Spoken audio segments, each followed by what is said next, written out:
So I got to go to something the other day where we celebrated a friend of mine stepping out of one season of ministry into his next. And it was so special as everyone went around and talked about the ways in which he's invested in their lives, the impact he's made.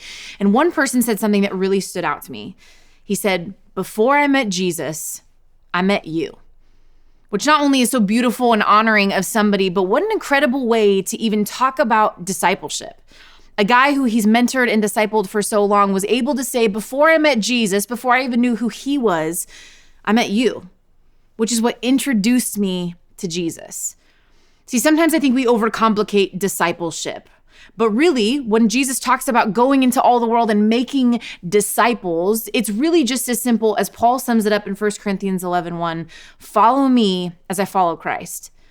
I'm challenged by that idea of discipleship, that there's two questions we really have to ask. One, who am I following? What does my life look like? If someone were to look to me, is it clear who I'm following? And two, who's following me? Who's paying attention to my life? Who could be introduced to Jesus based on the way they see him show up in my life? And so would we follow God faithfully so that the people who are following, or the people who are even around us, not even knowing that they're going to follow us yet, would they be able to see Christ first?